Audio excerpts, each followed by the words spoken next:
Good morning and welcome to Crypto News today, the 25th of July, 2026, and the top crypto news is as follows. We will begin today's episode from the House of Representatives in America, which I should tell you has now voted to ban members of Congress, their spouses, and their dependent children from purchasing stocks traded on the stock exchange, something that has been requested for many years, and it has finally been voted on. As for crypto, we will of course go to the Clarity Act, for which Galaxy Digital has reduced the chances of it being passed in 2026 to 30%, down from 50%, because things are moving very slowly and the Democrats appear to not want to vote for it without changes being made, which they do not have enough time to properly vote on. From America, we will now move to the European Union and its new moves. We will start with Belarus, as the European Union will prohibit citizens and residents of Belarus from holding, controlling, or managing crypto exchanges and currencies from other service providers and currencies regulated by MiCA. All of this takes effect on the 25th of August, and this is happening due to the country's involvement in the war between Russia and Ukraine. The decision comes into force on Thursday, while the extended provision for cryptocurrencies will be applied on the 25th of August. Beyond this move, the European Union has also gone after HTX, the exchange of Mr. Justin's son, as the European Union has added HTX, the exchange that, as we said, Mr. Justin's son owns, to the latest round of sanctions against Russia. From the 23rd of August, citizens of the European Union will be prohibited from conducting transactions with the exchange, although the listing does not freeze the personal assets of the exchange. Nevertheless, to be safe, you can use something else, because the European Union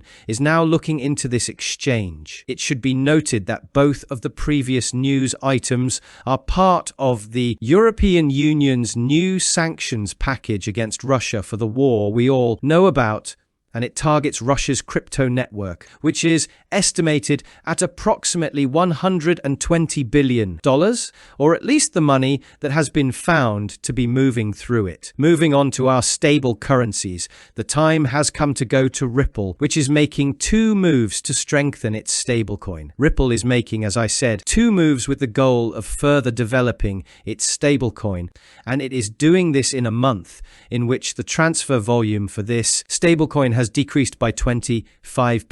The first move is the so-called Ripple Mint, a platform that allows institutional clients to create, redeem, bridge, and monitor their own stablecoins, specifically RLUSD, through a controlled dashboard. So in simpler terms, it makes it much easier for them to manage and create this particular stablecoin. And with the next move, namely a strategic investment in Notabene, this Ripple stablecoin enters the enterprise payments platform and places the token in front of institutions. So with Mint, Ripple has made its stablecoin much simpler to create and manage for institutional clients, while with this investment, it has placed its stablecoin inside institutional payment lines. So Ripple is targeting institutions and institutional clients to further strengthen its stablecoin, as you can understand from these two moves. Beyond Ripple, we will also go to Hyperliquid, for which something happened for the first time in the history of crypto. For the first time, traders within Hyperliquid transferred more money through stocks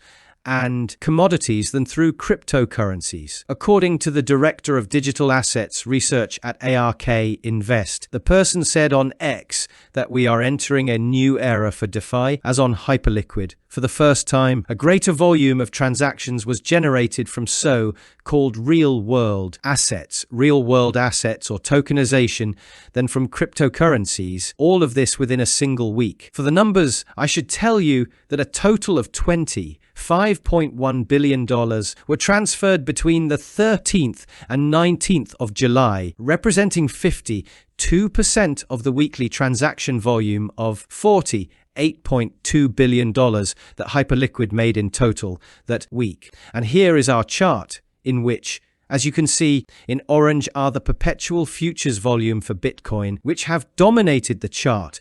But in the last week, The light green, which represents real-world assets, generated more volume than all the other assets within Hyperliquid combined. And it should be noted that it is also a good time for this to happen, because crypto is not so, shall we say, exciting right now, while AI stocks are doing very well, along with commodities like oil, which managed to reach $93 again, thanks to the conflicts between America and Iran. So traders are moving more toward things that are moving, while crypto has not been moving much during this period. Continuing to things that are unfortunately closing due to market conditions, we will go to Odos protocol, which we learned will be closing its doors. Specifically, the decentralized DEX Odos protocol announced plans to shut down operation, giving users a deadline until the 30th of July to withdraw their personal assets. It should be noted that the Odos token will continue to exist on-chain, and we were not told the reason for this decision, but there is no need for them to tell us. If we go to DeFi Llama, we can see specifically the volume that this DEX was doing, and during 2025, its volume was reaching the billions, with 1.5 and 2 billion, while in recent days its volume has fallen to a few thousand from billions. 1 week it did 58,000, 1 week it did 61,000, 1 week 34,000, and another day 34,000 in volume. All of this on weekly charts. So there is not much activity inside, and that is why they are closing. Meanwhile, Poolin Technologies is also closing. Poolin Technologies is a Singapore-based company that once managed one of the largest Bitcoin mining pools, and we are learning that it has filed for Chapter 11. The court documents listed petition liabilities of over $100 million against assets of under $10 million. All things considered, I cannot say this bankruptcy came unjustly, since the problems began in September of 2022, when Poolin froze withdrawals for users of its wallet and pooling accounts.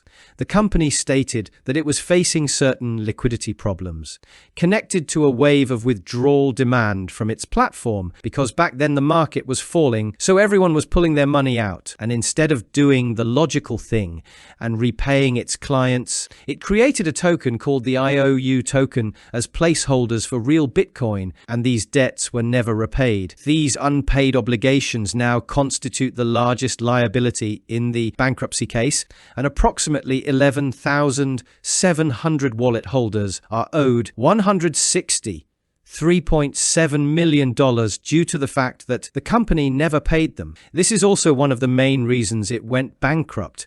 As I said, not unjustly. Continuing, we will go to our beloved crypto market, where Bitcoin stands at $64,000, with the price appearing to want to stay relaxed this weekend. Classic. That wraps up the top news for crypto today, the 25th of July, 2026. I'd like to remind you that the content you just watched is created for educational purposes only and should not be considered as investment advice, but rather as investment opinion. Please subscribe to the channel, leave a like, and feel free to comment. Take care, everyone, and have a good day.